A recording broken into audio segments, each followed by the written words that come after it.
You are listening to the F11 Photography Podcast.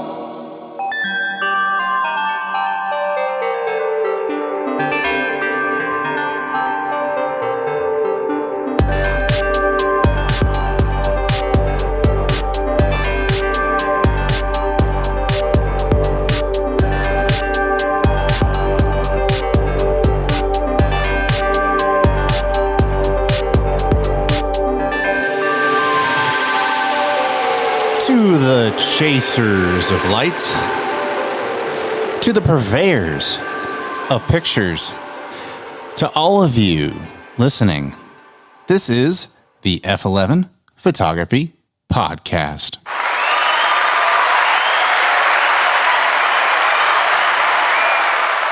I am your host, Kevin Deal, along with your other host, your well-caffeinated Mr.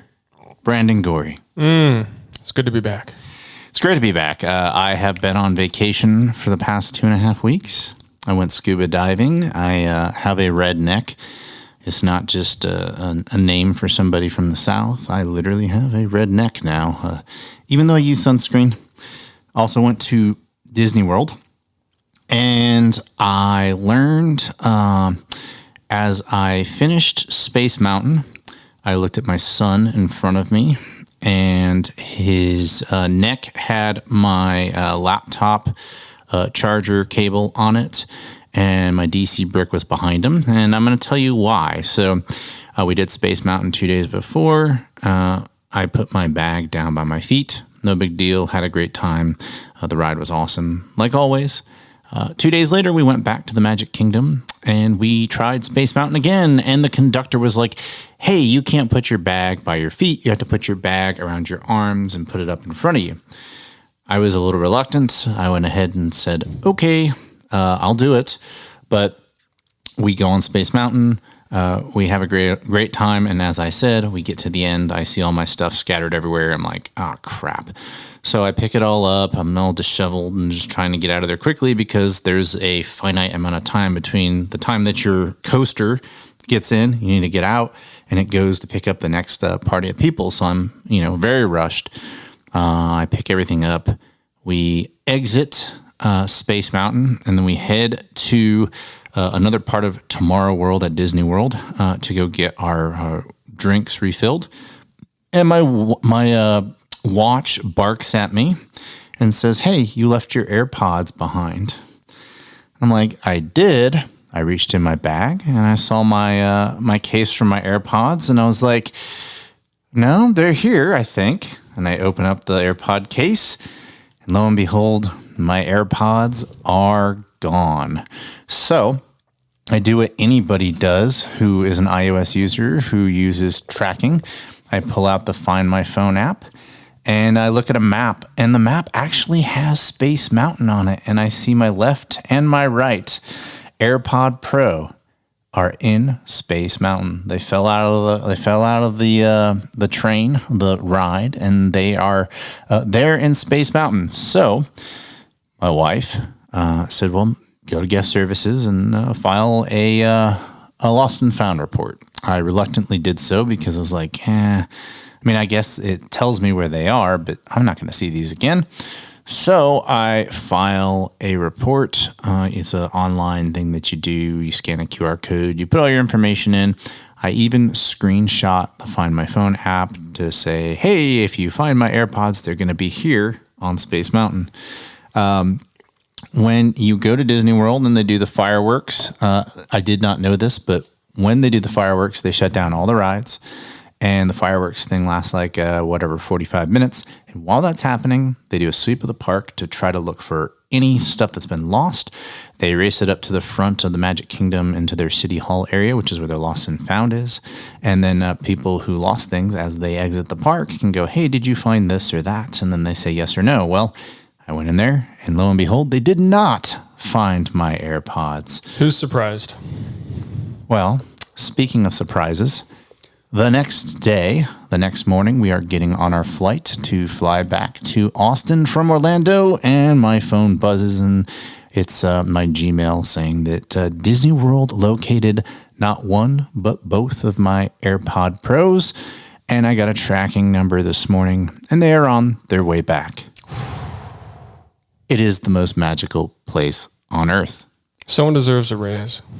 Today's sponsor is Luminar Neo. Yes. Oh, yeah. Harness the power of artificial intelligence using Luminar Neo. Both Brandon and I have used the program. We've done YouTube videos on it. We love the program. The artificial intelligence in it is great. It takes away a lot of benign tasks that I don't want to do, like power line removal. I find that its erase tool is really nice. And unlike Photoshop's generative AI fill that we talked about, there's not a long edge limitation of 1024 pixels. It just takes your big ass file and does what it's supposed to do. So use the code Kevin10 at checkout. Or just follow the link that you'll see in the description of this podcast, and you can get 10% off your copy of Luminar Neo today. How have you been, Brandon? So far, so good. It's been busy. I don't know if you guys know this, but I'm a videographer for a YouTuber, or a pretty well-known YouTuber named Caleb Hammer, and the last couple weeks, we've been setting up a new studio space. So I've been busy, haven't been shooting as much, but looking forward to getting back into it. Caleb Hammer? Yes. Is he related to MC Hammer? You know, that was so close to being funny. If MC Hammer's from the Midwest, there's a possibility. Dad jokes are my forte. All right, we're going to shift gears. And today's episode is the medium format episode. We're going to talk about medium format photography. A lot of you listening to this are probably seasoned and you know medium format, in which case you may just be entertained or get a refresher in today's episode. However, we are going to have a discussion about medium format, and it's really focused on all of you who are curious about medium format, maybe want to get into medium format, have questions about medium format. Today is that episode. You'll hear Brandon and I talk about shooting medium format all the time. We're going to go over the terminology, the different formats, et cetera, et cetera. Brandon shoots on a 6x4.5 medium format. Damn right. I shoot on a 6x6 and 6x7 medium format. And then they make a lot of other different sizes. So that's what we're going to be talking about today. I think the first place we need to start is on the education for medium format. So we're going to talk about the film that medium format uses, okay? So those of you who shoot 35 millimeter film, you're like, oh, okay, 35 millimeter. It's just like a term that you've come to learn. You just use the term without really thinking about what it means. But it actually is a size, a 24 by 36 millimeter negative size. And that is 864 square millimeters. And that is the size of your negative. That's also the size of a full frame sensor, which is why it's become the standard. So 120 film was surpassed by 35 millimeter film due to the fact that it's cheap, it's portable, it's really easy to, or at least it was, easy to get developed because there are places everywhere that would develop it. It quickly became the choice of the consumer. But professionals liked medium format for several reasons, reasons that we'll get into here in a minute, but I want to still stick to the topic of film types. So you hear 35 millimeter, and that is the wide side, basically, 35 millimeter, 24 by 35. It's wider than it is tall, and a 2:3 aspect ratio.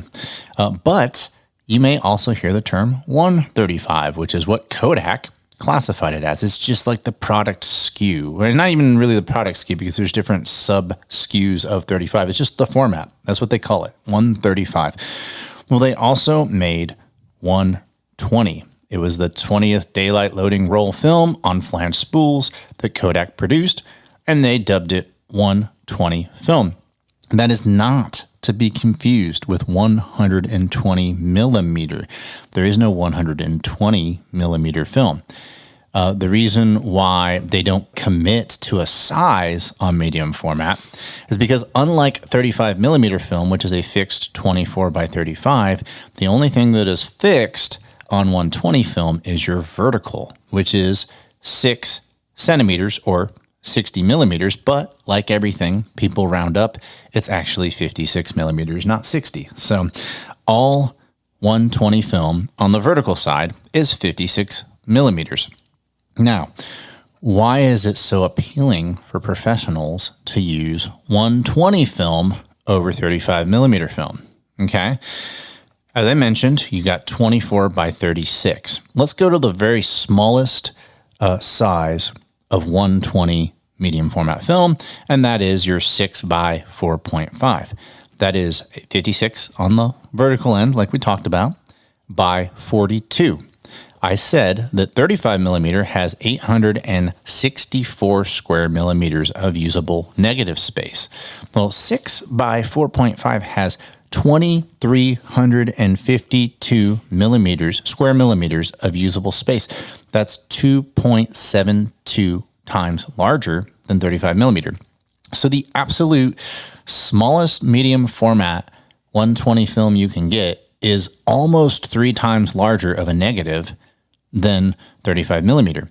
That means that you can blow up your negatives and make larger prints. You can see finer details on your scans, and then things just look a little bit more realistic. I will get into the reasons why here in just a moment, but I just wanted to start that off so you could understand, like from a quality standpoint, how much extra space you're getting. Now, I said that it's 56 millimeters on the tall side. On the vertical side, they make 6 by 4.5, 6 by 6, 6 by 7, 6 by 8, 6 by 9. In much more rare instances, they make 6 by 12, 6 by 17, and 6 by 24. Now, because the size of a 120 roll is exactly the same, the amount of images you can get per format varies based off the format. So if you have 6 by 4.5, you get 16 shots. And if you go all the way up to 6 by 24, you get only 3 shots on a roll of film. Pretty crazy stuff. Now, we'll just stick with the common ones. I said that medium format 6 by 4.5 is 2.72 times larger than 35 millimeter. Let's go up to 6 by 7, which is probably the most popular medium format outside of 6 by 4.5.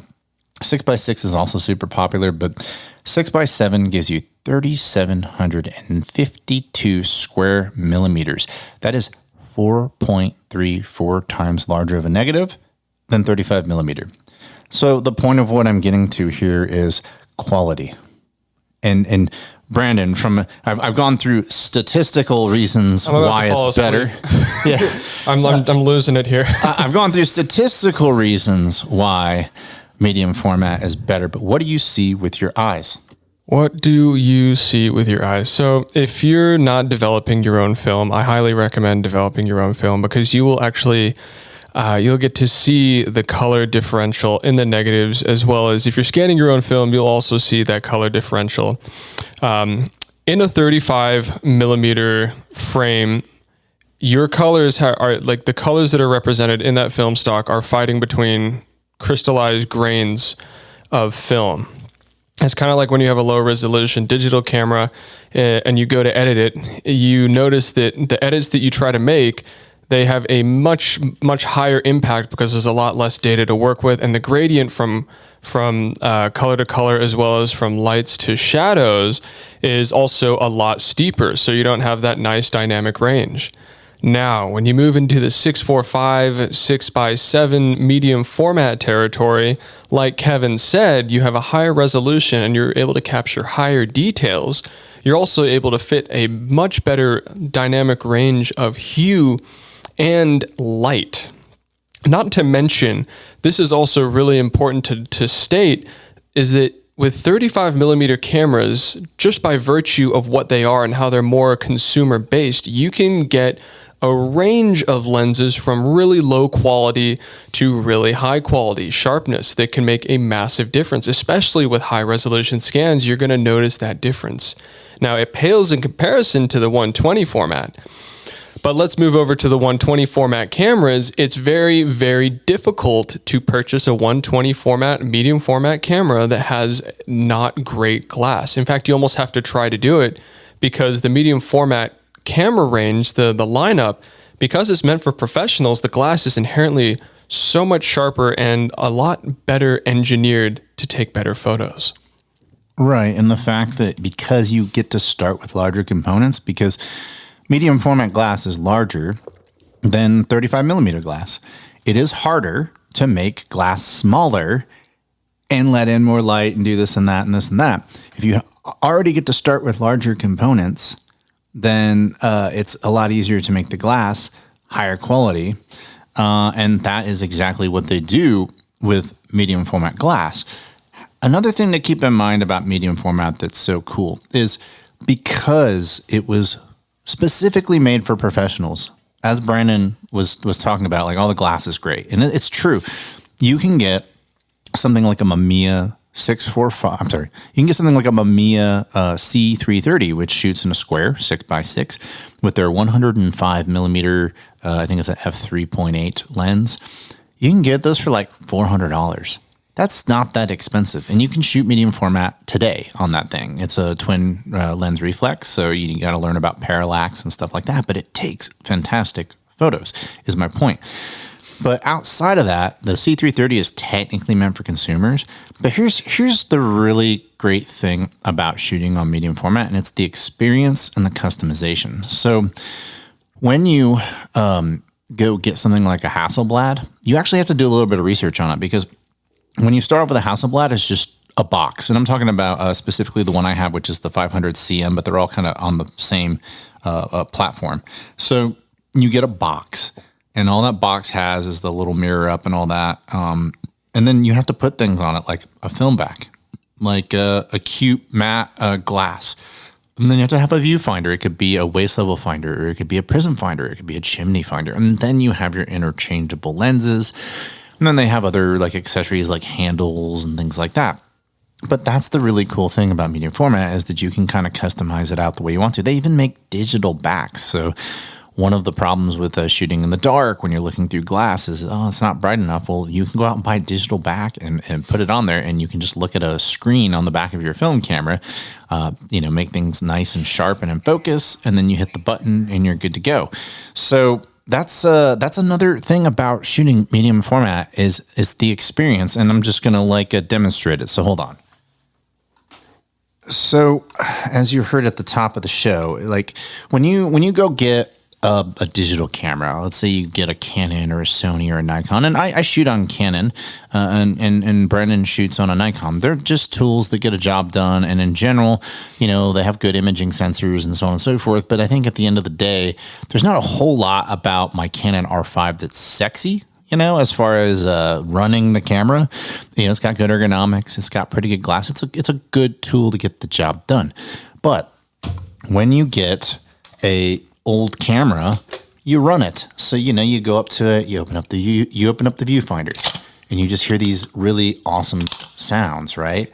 And then you cock it, and then you hear that leaf shutter go, and then you do the same thing over and over, and that is running the camera, so to speak.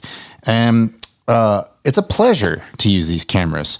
They make amazing sounds when you use them, but they're completely mechanical. There's no battery inside them. The craftsmanship on them is amazing. And so, there is an experience that one has using a camera like this. And, you have a Mamiya 645, right? Mm-hmm. Tell me about the experience of using that. The lovely thing about using medium format cameras, what I personally do enjoy about using my Mamiya 645 is, I don't exclusively shoot film and shoots that much anymore, but when it comes time to switch to the film camera, you definitely feel like you're holding something that's going to go pow a little bit more. So you set it up, you have a ritual. That there's a first thing to do, there's a second thing. You're taking out the film, you're spooling up the film. You got to lick it and make sure that it's tightly sealed, and then you change spools. You film up again, you wind the spools, you put the back in, You close it up, you wind the camera, you check to make sure whether your prism finder's on, whether you're doing manual shutter speed or if you're doing automatic like program, which is on, which is available for the 645. And the funny thing is when you're shooting and you've got your subject, is they just watch this whole thing going on. They think you're a wizard, and really you're just setting up a camera. This is old school. This is what people used to do. You're just trying to keep the train on the tracks. You're just trying to, yeah. They have, like you've got a whole bunch of stuff going in your head. You're like, okay, if I can set this camera up and get the film going for like 10 minutes and make sure I've got everything lined up, then when, like realistically, you're stressing out. You're like, we've got to get through this look. We got to get through that. I need to get these shots on film so that I can then go back to digital for the first preliminary shots of this look. It's a whole thing, but there is such a joy in using it, and it definitely adds so much more dimension to photography. Yeah, there's a rhythm to it. There's a rhythm to using these types of cameras, and obviously you're using film too. And we are going to get into digital medium format later, by the way. There is digital medium format, and we'll talk about that. But we're going to stick with film for the first part of this episode. But you take something like a Hasselblad, right? Okay, there goes up the viewfinder, and then you wind it up, and then you put the mirror up, and then that pop just sounds. Yeah, if you don't have a shotgun at home and someone invades, just pull out a Hasselblad and start winding and firing it. They'll leave. Or throw your Mamiya RB67 at them, and you'll fucking kill them. Because that's what that thing is, man. But there's just a rhythm to it. You're running machinery. You hear these old timers talk about they don't make them like they used to. Well, if you ever get to use a Hasselblad that's been, restored, or a Hasselblad that was babied, like the one I bought, it is an experience. And it makes your photography more enjoyable, in my opinion. But we're talking about the experience. We're going to go back to the quality and things like that. But before we go on to the quality, there is another kind of geeky thing I need to get out of the way, because if you're if you're listening to this episode, we'll eventually start doing YouTube, but I'm getting lazy about setting that up. But if you're listening to this episode and you're like, great, this sounds awesome. I love the allure of medium format. It's time to get into it. One place where you're going to fuck yourself up is when you start seeing the lenses and the focal lengths. And so we do have to have a little bit of a discussion about crop factor, because most of you who are listening to this, unless you're a Fuji user or a Panasonic Lumix user, you're probably used to the 35 millimeter standard focal lengths. So, like if we just talk about a normal field of view, we talk about 50 millimeters. If we're talking about slightly wider than normal field of view, kind of a storytelling focal length, we talk about 35 millimeters. If we're going to talk about something that's, a portrait, a headshot focal length, I think we could all settle on 85 millimeters being pretty much a standard for that. But it changes. One of the cool things about medium format is your field of view, which I'm going to get into here in just a minute. But we're going to talk really quickly about crop factors, because it actually changes based off of the aspect ratio, the format that you shoot in. So 35 millimeters is the standard, okay? And we're going to keep it super simple. 50 millimeters, your normal field of view. We can all agree on that. Now, if you go to something like a Fuji APS-C camera, it's actually like about 35 millimeter. You take that, you multiply it by 1.5, you're right around 50 millimeter. That's what a normal field of view is on something like a Fuji X-Series camera, right? Now we go over into our film world. We have 6 by 4.5, we have 6 by 6, 6 by 7, 6 by 8, and 6 by 9. I'm not going to worry about 6 by 12, 6 by 17, and 6 by 24, because those are such specialized cameras that even a seasoned film shooter like myself has never used those. I just wanted to let you know that they existed. Now, even 6 by 8 and 6 by 9 are pretty rare. You really just focus on 3, 6 by 4.5, 6 by 6, and 6 by 7. So I said 50 millimeters is the standard for your normal field of view. It's about what you see with your eyes. On a 6 by 4.5, you have a crop factor of 0.62. So if you want to be at 50 millimeters, you actually need to be at about 80 millimeters. So if you have a Mamiya 645 and you have something that says it's about an 80 millimeter, that's your normal field of view. If you go to a 6x6, like my Hasselblad, they also have the 80 millimeter kind of be your normal field of view, but it's actually a 44 millimeter, so it's slightly wider than normal field of view, but that's just what Hasselblad decided on as their normal field of view. On a 6x7, that actually turns into a 90 millimeter, gets you to 45. You need to know these crop factors because the 6x7 is actually the easiest. It's a 0.5 crop factor. So you just take whatever your lens is. If it's a 90 millimeter, you just multiply that, or I'm sorry, not multiply it, divide that by 2, and you're at 45. That's good to know because, if you want to get into medium format and there are focal lengths that you shoot in 35 millimeter standard, so it's like, I shoot 35, 50, and 85 as a portrait photographer. Those are my 3 go-to prime focal lengths. And so on a Mamiya 645, I'm sorry, I don't have a Mamiya 645, but on a 6x6, I have a Mamiya C330. I have a Hasselblad 500 cm, and I have the equivalents of those in 35, 50, and roughly 85 millimeters. So you want to know about those crop factors, and I'll just say right now that the crop factor, if you go the digital route, if you buy a Hasselblad digital medium format or a Fuji medium format digital, it's a 0.79 crop factor. So 63 is your normal field of view. You go from 63 down to 50. 45 is 35. Your 35 millimeter and the 35 millimeter focal length is 45. And then your 110 on a Fuji GFX is about your 85-90 portrait, your tight one. So I just want to make sure that if you're listening to this, and some of you might think that's boring, but if you want to know what lens to buy, you actually need to know the focal length. So, and you do need to know the crop factor so you understand how things work. However, there's a caveat to all of that because one of the things that's different about medium format is the aspect ratio. So all of you who shoot 35 millimeter full frame, you shoot on a 2:3 aspect ratio. That's not the case when you're shooting on an aspect ratio on a medium format because it could be a 6x4.5, 6x6, 6x7, or in the case of something like a Fuji, it's 3x4. And what is the benefit of that? The medium format look. You hear people talk about the medium format look, but what does that actually mean? So one of the things if you go out and you buy a wide angle lens with a super shallow depth of field, very bright, it's going to be an expensive lens. If you go out and you buy like a 14 millimeter 2.8 or something like that in the full frame world, it's going to be a super expensive lens. And the reason why is because to get something that's wide, that has a shallow depth of field, it's just super expensive. But naturally, medium format lenses have a shallower depth of field to them. And so because they start with a wider aspect ratio and they have about a stop more shallow depth of field, they give you a different look. You have a different aspect ratio and you have a shallower depth of field. And so you achieve that really beautiful shallow depth of field with a wider field of view with medium format. And so you'll hear people talk about, oh, well, it has that medium format look. That's actually what they're scientifically talking about. They just don't know what it means. They just know it's prettier. And that's what that is. What do you subjectively want to describe that as, Brandon? Like that medium format look?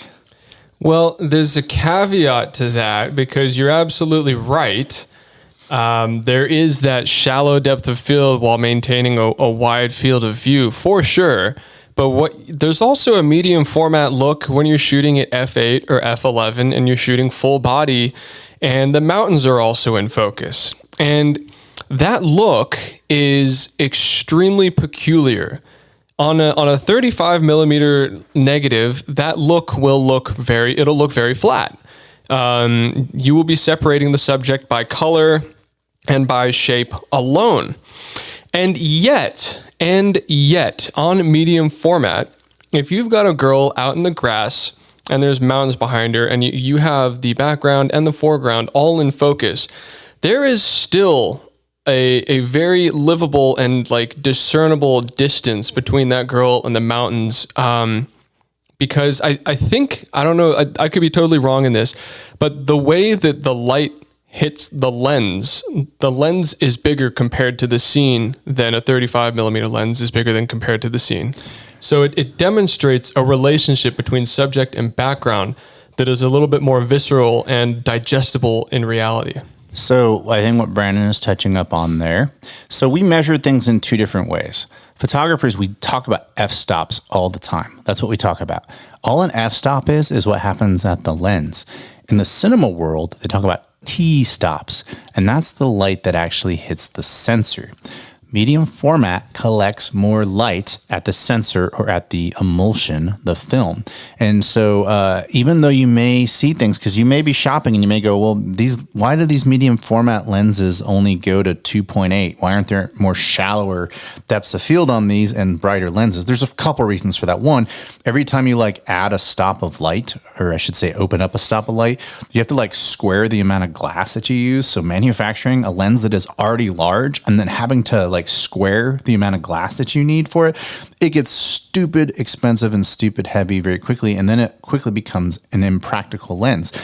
Then they also look at the fact that, like we were talking about with t-stops, because more light collects on a sensor on a digital medium format camera and more light collects at the actual film emulsion on a medium format camera, the t-stops, the film medium format, you don't necessarily need the lenses to be as bright, and also because a medium format lens collects, it's a more shallow depth of field. And by the way, one of the things Brandon was talking about with the the mountains and everything is they actually compress more. So because the depth of field is naturally shallower on a medium format lens and the compression is greater, it has that really badass expensive lens look going on to it. But to that point, you don't necessarily need faster lenses when you're using medium format because of the way that they're built and the physics and the science behind it. And so I think the t-stop thing is where I was going with that. You were talking about light collecting on a emulsion or a sensor. I was saying that even though you can shoot at an f8 and an f11, the photo still breathes a lot more. It's almost like there's a very difficult to describe sense that there's still space behind the subject, between the subject and the background. And in 35 millimeter, that's a lot harder to detect. Yes, and part of the reason for that is things look more realistic on medium format because there's less perception distortion on those lenses than there is on 35 millimeter APS-C and micro four thirds. That's exactly what I was saying, is the way that the light hits the lens and then gets inverted onto the actual material, onto the actual film. There's less distortion because the ratio of the film to the actual field, like the actual view of the setting itself man, this is why I'm not a mathematician. I can describe the inherent sense of something, but that's our balance on this show. You are I tends to go more in the weeds on it for you. You tends to go more on the subjective side, and there's nothing wrong with that. Yeah, but it's you can definitely tell it's the perception distortion. That's a great definer. That's like the elephant in the room for me, what I'm trying to describe here. But yeah, things look less realistic on 35 millimeter, and when you go to a large format, it looks like you're in the room with whatever photo you're viewing. You know what I mean? Yeah, large format. That is something that I may do down the road.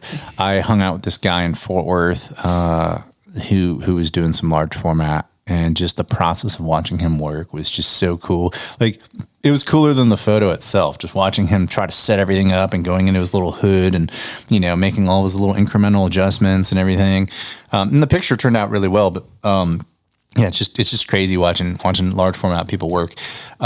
Maybe one day. Yeah, there's a reason that fashion photography, if they do decide to shoot on film, that the overwhelming majority of it is shot on medium format. It just has such a regal, tasteful look to it. You are listening to the F11 Photography Podcast. Back when I was in college, and we've talked about this a billion times, but we were switching from film to digital. And to me, at that point in time, 35 millimeter film still looked better than digital. I'm to the point now where if I'm in I have a small collection of 35 millimeter film, but I actually don't really shoot much on 35 millimeter film because once I scan it, it's kind of close enough to my digital stuff to where I can start splitting hairs on it. When I put a 6x7 negative up, it is very different from my digital work, including my medium format digital work. It's just this different thing. It's more three-dimensional. That's all, as we were talking about. It's also cheaper. 120 film is on the whole cheaper than 35 millimeter. Yeah, I mean, it is. Yeah, it varies by film stock, but overall, it's cheaper. It's more affordable. Yeah. Not on a per shot basis, obviously, but just materials. But there's also the other thing that I want to talk about with 120 film is I don't like scanning 35 millimeter negatives. I don't like how like flimsy they are. I don't like trying to get them on the tray. Actually, it's funny. I don't like how many negatives I have to scan. Usually you'd be like, oh, I want more pictures. I like that medium format forces me into roughly 10 to 12 shots a roll based off the formats I shoot, because it's like, oh, I had to shoot with more intention. Oh, well, I guess I need to make these pictures work. And I find with 35 millimeter, here's the difference.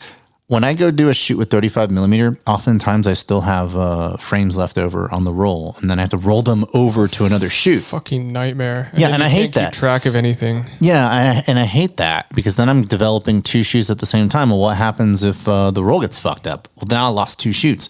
And so I rarely lose rolls of film. I develop the film myself, but I actually like the less is more. Like, I would rather have less really badass, almost perfect, those nice, beautiful three-dimensional shots. I would rather have less of those than more shots, because I often find myself when I shoot, 36, especially at 36 exposure, 35 millimeter roll of film, I often find myself going, okay, well, I kind of got the shots I want, but man, I've got like 13 shots left on this roll, and I'm running out of shit to do, and I'm losing daylight. Like it's dusk. I'm doing a dusk shoot, and I've already lost the daylight. More than that, I don't even think that's a hot take. I find that when I go to shoot 35 millimeter photos, or I bring that camera to a shoot, like I almost don't care.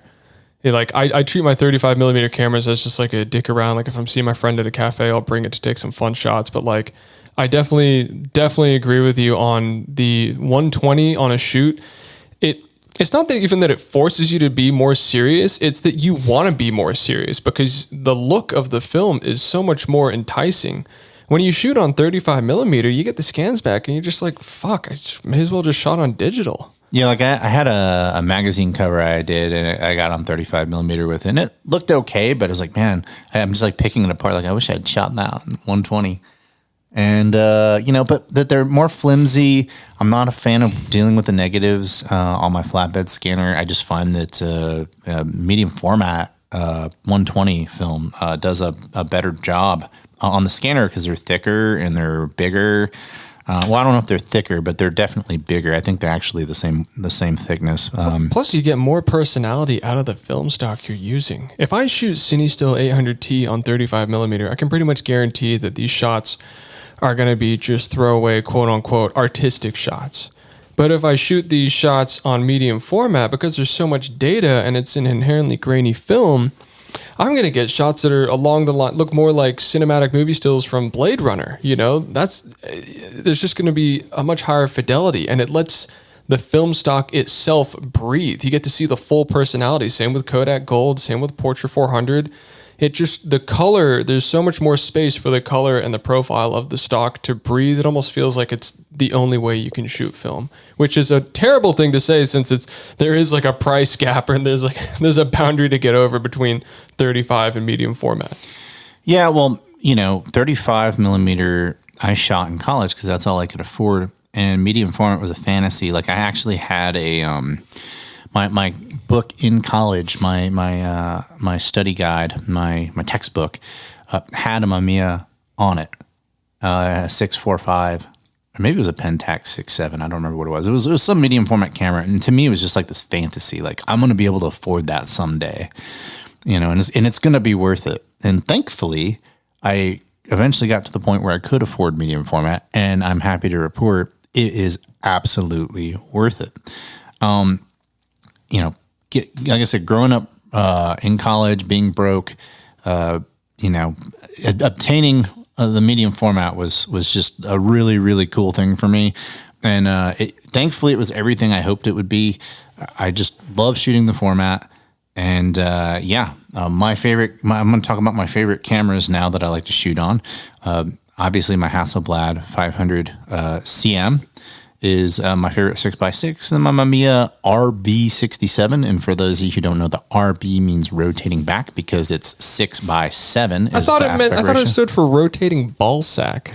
That would be interesting. Or trying to think of something else. I'm starting to think of something like really stout, some sort of weapon terminology, like really badass, something like that. You know what? This is a total tangent, Kevin. But I've recently gotten into this game on the Xbox that I play with the homies. It's called Chivalry 2, and it's a first-person fucking night game with just like 100% gore, and you just choose your weapons. You just go into an open fucking battlefield and you just beat the shit out of other people in medieval combat. You just lop their heads off with bastard swords. Oh my god! Yeah, there's actually a bastard sword. It's sick. See, what they need to have is an RB67 as a choice, like something you could unlock.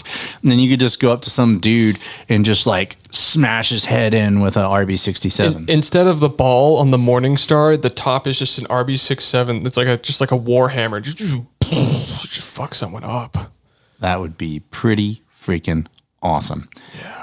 Yeah. So if you're listening to this, yes, we're having conversations about video games here. But if you're listening to today's episode and you're wondering, how do I even get into medium format? My recommendation on cameras to start off with, I think Brandon and his 645 would be a good one. The Mamiya 645 would be an excellent, you can get into those for about $500 with a lens. Yeah. I got 3 lenses and that like mint condition $600. You can also get the Bronica ETRS. That's a great starter, great intro. Or a Yashica 120 format. There you go. Yeah, my recommendation also of one to look into is the Mamiya C330. You can get one with a lens for $399 all day long. And if you're listening to this, and hey, I'm painting with a broad brush here, but I'm doing it based off of experience. If you're going to purchase something, if you can't find one locally on Facebook Marketplace, or you're just like not really sure what to test for, go onto eBay and buy it from the shops in Japan. Because these Japanese shops, and like I said, I'm painting with a broad brush here, they fear nothing more than a bad review. And I have found that in my experience, they are... they under-promise, over-deliver. So it's like, it'll be there in 5 days, and it gets there in 2 days. When they say something is near mint, they mean it's mint. When they say something is, average, it's actually pretty good. I find that if you compare the shops in Japan and the way that they talk about the condition of their products versus somebody like B&H. So like I bought a Hasselblad lens, 50 millimeter f4.5 from B&H. It said it was a 7 out of 10, which to me means, okay, the front element is good. There's no scratches that are going to affect the pictures. Maybe there's some tiny pieces of dust, but there's no separation. There's no fungus. And, maybe there's a couple scratches here and there on the chassis. Well, there's like this bayonet or like barrel thing on the older 50 millimeter Hasselblad lenses, and the thing was just spinning around. Like it was just rattling. And B&H said that was a 7 out of 10. And it's like, come on, man, this is maybe a 4 out of 10. And so I returned it, and they put it right back up on their website as a 7 out of 10. So, point being, if you purchase it from the shops in Japan, they will under promise, over deliver. And an experience, just talk about an experience I had. I've actually had 2 experiences with shops in Japan. So when I bought my RB67, the back had a light seal leak on it. No, that wasn't it. I did the light seal leak later. I bought an extra back from somebody, and there's a light seal leak on that. But I actually had a clutch that was bad on my film back. And the guy was just like, "Oh, I'm sorry. Why don't you just go get a quote locally to get it, fixed, and then I'll just hook you up." So the guy ended up taking it was only like a $70 fix, and I used the same guy that Brandon uses for all of his camera. Go ahead. Soren Marku. Cool little tidbit about this guy. I sat down with Soren. He's a Romanian, really cool guy. He escaped the Romanian regime. He escaped Ceausescu's dictatorial regime on foot through the Alps into Italy, and was nearly caught and shot multiple times. And now he's just chilling in Austin, Texas, repairing cameras for people. Basically, like, works out of this little closet in South Austin. Yeah, and he makes his own espresso. He will invite you to have an espresso with his machine. It's amazing. Well, that guy's awesome, and he fixed the clutch on my my film back. And he ended up getting me about $130 off of my RB67 purchase, so I thank him for that. And then I also bought a 180 millimeter f4.5 lens for my C330. And of course, if you're listening, that's a 6x6 camera. And what is the crop factor on that? 0.55. It was a quiz. So the 0.55, the 180 millimeters, more or less a 90 millimeter lens. It's kind of your equivalent of an 85 in the 35 millimeter world when you're taking tight portraits like headshots and so on and so forth. And when you get those lenses, they have a little tab on them that goes between the aperture and the shutter speed. And the tab broke. And like I only spent like maybe $130, $150 on the lens. And so it got broken in shipping. And so I just reached back out to the guy. And I was like, hey, I appreciate you getting this to me, because he ended up getting it me in like 2 days from Japan, like DHL, like second day air.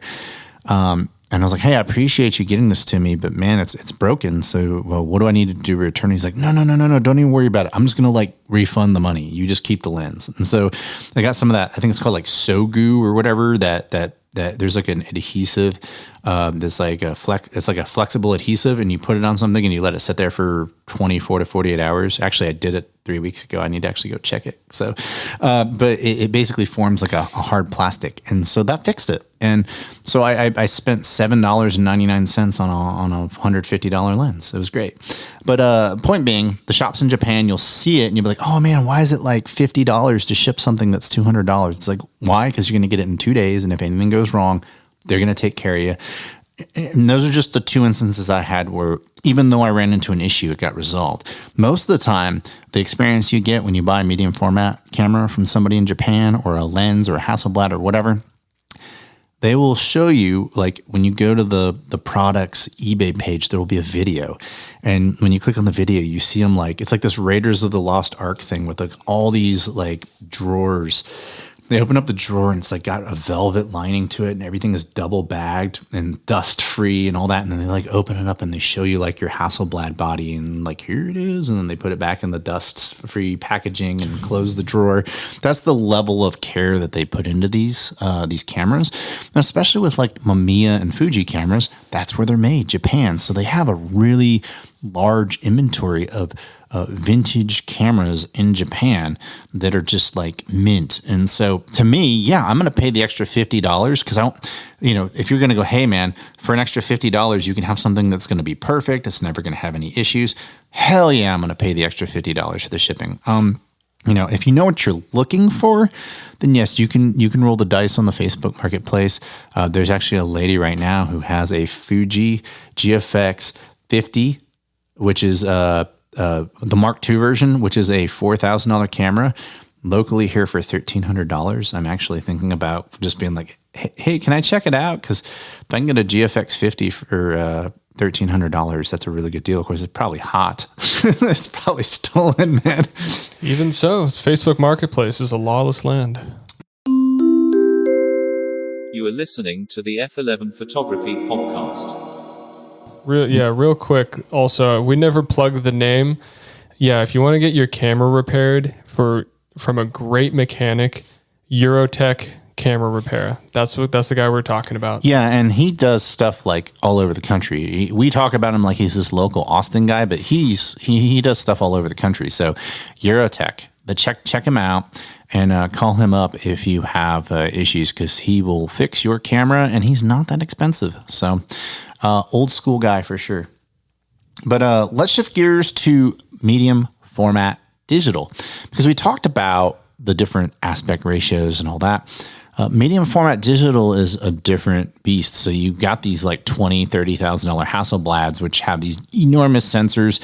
like less than 1% of 1% of us who shoot photography even can afford that, let alone use it. So I'm going to more shift gears to the Fuji side of things. So I have a Fuji GFX 100S. It's a 100 megapixel medium format camera. So I told you that it's 24 by 36 centimeters is what you get when you have a 35 millimeter sensor, a full frame sensor. Well, in the world of medium format digital, you have a 33 millimeter by 44 millimeter sensor. And so it's a much larger sensor. The pixels are larger. They do better in low light, like to the point where if I shoot at 12,000 ISO, it looks like I'm shooting on Portra 400. That's the grain size at 12,000 ISO in shitty light. I've done some really amazing projects on that camera. I've made huge mistakes where the dynamic range on that camera has bailed my ass out. So for those of you who shoot mirrorless, as you know, you have like a preview, like an exposure preview. It's like, hey, based off of your triangle settings right now, this is what your exposure is going to look like. When you're in the studio and you're using a flash, you turn that off and you just want the screen to be as bright as possible so you can see what the hell's going on. And then you let your flash do its job. And then you adjust the flash based off of what you see or what your meter tells you. And so I was doing kind of a hybrid shoot where I was shooting a model, Sophia, who's a really badass model. Who we had her in here for an interview. Go check that out. And I did some studio shooting with her, and it was great. And then I was like, hey, I want to do some shots outside. Well, I forgot to turn my exposure preview setting back on. And so it was off. And so as I'm looking through my viewfinder, everything looks perfectly exposed. And I'm like, great. And I start taking pictures. Well, turns out I underexposed everything by 5 stops. It was fucking black, basically. Like you look at the images and they're black. But I remembered the poses that I got out of her were really strong in those shots. So I was like, I wonder if I can recover this. So I go into capture 1. I take my exposure. I move the slider over 4 stops. Well, I said it was about 5 stops underexposed. So I'm going to pull the rest out. I grab the shadows and I've slid that bitch all the way over to the right. And then I started messing with my black point a little bit. And, you know, if you have experience working with digital files, what happens to shadow detail when you underexpose and you pull it up? It looks like shit. This looked so good that she used it for an Instagram post. I mean, not that that's like a good standard or anything, but to be good enough to use for an Instagram post, being able to like take some image that's completely black and completely recover the image to the point where it could be posted as an Instagram post, that could save your ass if you're a commercial photographer. Then you make a mistake. And you're like, oh man, I had this shot and I accidentally screwed my settings up.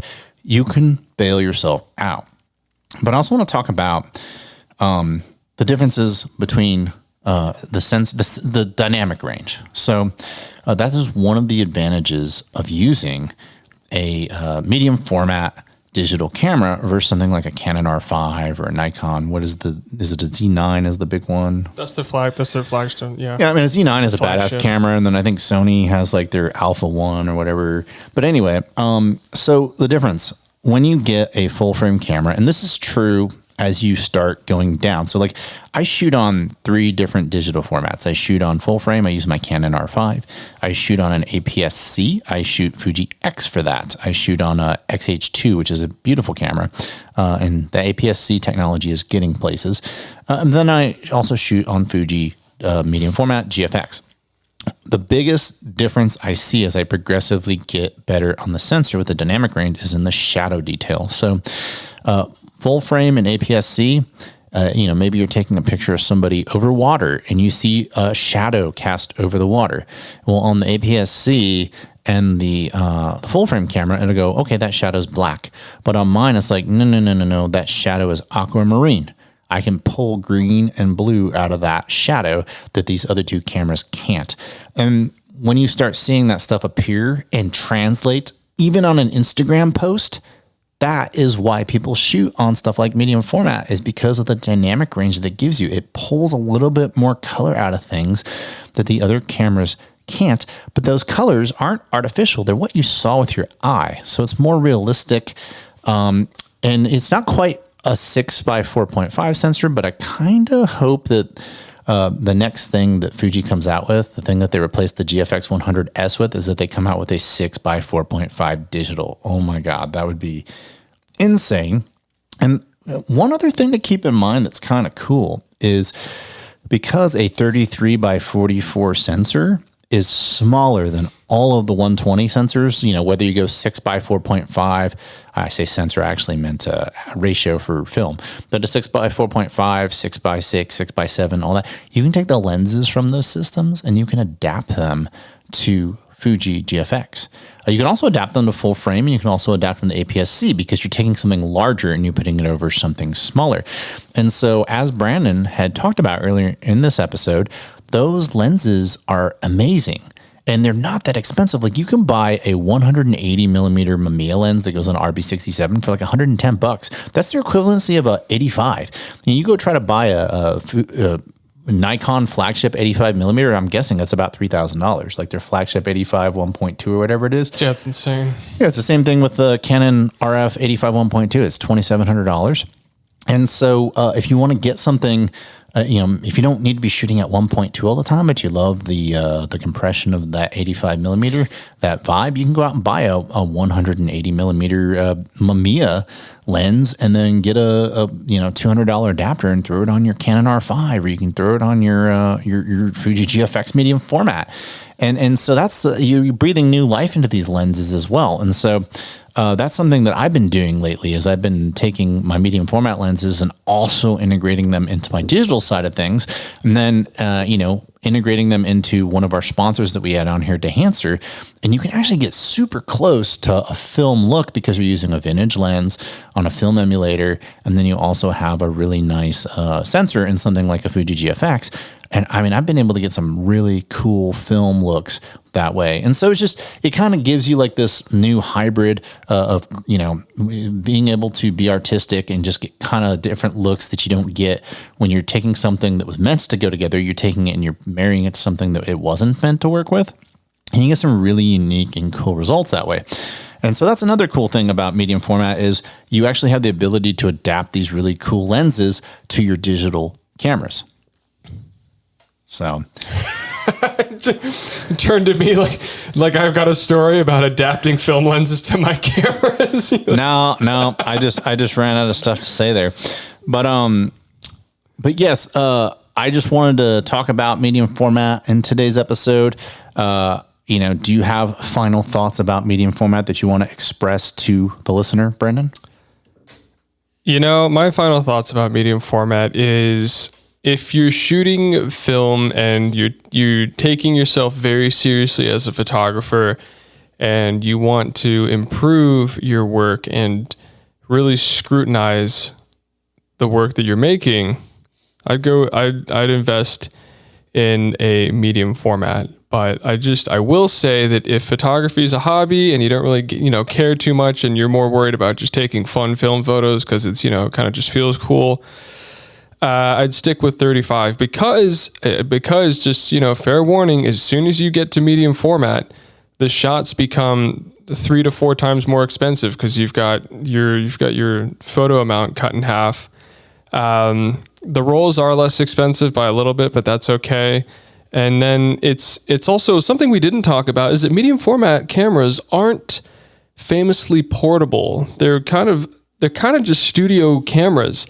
And, you can get the TLRs like the Mamiya C330 and, you can kind of like strap those around your neck and they're kind of portable. In fact, Stanley Kubrick has a whole body of work as a 15-year-old with a twin lens reflex, which is something that you usually shoot with a waist level finder. You're looking down at your waist to shoot forward. And someone who made the TLR really popular is Stanley Kubrick because he took that to boxing matches. He was hanging out of his windows, shooting downwards. He was taking impossible shots with a TLR, but most people don't do that. So if you're an action photographer or if you just like shooting on the go, your medium format cameras probably aren't going to be it. They're kind of a little more nuanced and they have a little bit more deliberation to them. You have to have an intention already to use them. Otherwise, it's kind of just lugging around a thing of metal. Right, but if you're the type of photographer who is a spray and pray person and you just shoot, and you kind of feel like you're getting stale with your work and you want to try something different. Well, nothing is going to shake up your world and turn you on your head more than trying to shoot medium format film, because like, great, you have 12 shots. At most you have 16 if you shoot 6x4.5. Make it count. And it's going to cause you to slow down. It's going to cause you to look at your work differently. It's going to cause you to really put a lot more intention into your work. And I personally attribute that to the fact that I now take less digital shots. I have conversations with photographers all the time, and they're like, "Oh, so how many shots do you normally take during a session?" I'm like, maybe 200. And like, what? I take like 2,500 shots during a session. And I'm like, why? Like, if you have the talent level to execute film shots, 10 to 12, maybe 16 during a session, why the hell do you need to take 2,500 shots? Are you saying that you don't possess the talent to do it in 200? That's what it sounds like to me. It sounds like you're unsure of yourself. And so, if you want to take that step, you think about the finite amount of time you have in a day. And if you spend 10 seconds looking at a shot and you have to go through 2,500 of those, that's a damn 8-hour day right there just to go through one session that you did in an hour. That's insane. That is insane. I used to be able to go through a 200 shot session in like an hour at most, cull your photos down, pick what you like, and move on with your life. And if you haven't gotten to that point, then I recommend you get into medium format and give it a shot. That does it for today's episode. I thank each and every one of you for listening today. Please check us out at f11pod.com. You can use that handle on Twitter. You can use that handle everywhere else. We're F11pod. So check us out. Also, check out our link in the description below to get your 10% off of Luminar Neo. Thank you to our sponsor. I really do recommend all of you check out medium format. If that's something that you think would appeal to you and improve your photography. But until next time, chase light, not algorithms.